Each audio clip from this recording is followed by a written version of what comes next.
আজকে আমরা মহকুমা প্রশাসনের তরফ থেকে, বিশালগড় মহকুমা প্রশাসনের তরফ থেকে আমাদের এসডিএম বিশালগড়ের নির্দেশে আমরা বিভিন্ন দপ্তরের আধিকারিকদের নিয়ে আজকে একটা রেড অভিযান সংগঠিত করি। আমাদের মধ্যে আছে আমাদের লিগ্যাল মেট্রোলজি ডিপার্টমেন্ট, আছে আমাদের food safety officer, SDC food, এবং আমরা ডিসেম্বর বিশালগড়ের বিভিন্ন জায়গাতে রেড করি। রেড করার পরে বিভিন্ন জায়গাতে প্রচুর পরিমাণ প্লাস্টিক ক্যারি ব্যাগ আমরা সংগ্রহ করি। তাদেরকে আমরা প্রথম দিন এসে আমরা তাদেরকে বলে দিয়েছি যে কোনো ধরনের প্লাস্টিক ব্যাগ ইউজ না করার জন্য।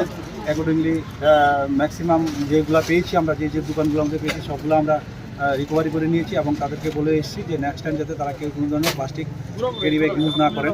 ইন ফিউচারে আমরা এরকম অভিযান আরও চালাবো যদি এরকম হয়। তারপরে লাস্ট আমরা এখন এসেছি আমরা রাউতকলা বৃষ্যমণি, এখানে এসে একটা দোকানে, ওর নাম সম্ভবত সুশান্ত দাস,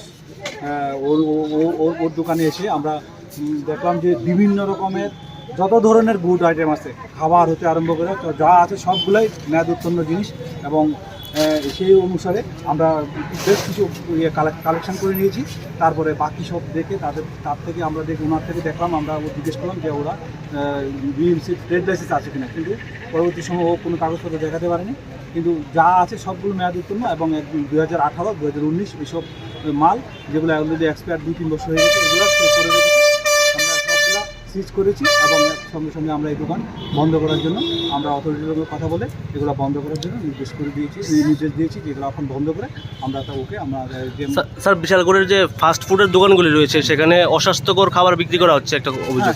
এরকম যে আমাদের ইয়েতে যদি আমরা এরকম বিভিন্ন সময় ভিজিটে বেরোই আমরা আজকেও আমরা যাব বিভিন্ন সময় বিভিন্ন যে খাবারের দোকানে, যে রেস্টুরেন্ট থাকে বা বিভিন্ন রকমের থাকে, হোটেল থাকে, সেগুলোতে যাতে অস্বাস্থ্যকর খাবার যাতে না থাকে, এই জন্য আমরা কিছুদিন আগে আমরা ফুড সেফটি অফিসারদেরকে নিয়ে, বিভিন্ন ব্যবসায়ী মহলদেরকে নিয়ে আমরা একটা মিটিং করেছি, সেমিনার করেছি। সেই সেমিনারে আমরা রিকোয়েস্ট করেছি কেউ যাতে এরকম মেয়াদ উত্তীর্ণ খাবার না রাখে বা হাইজেনিক রাখে, সব জায়গায় যাতে সবাই খাওয়া পরিবেশটা ঠিক থাকে।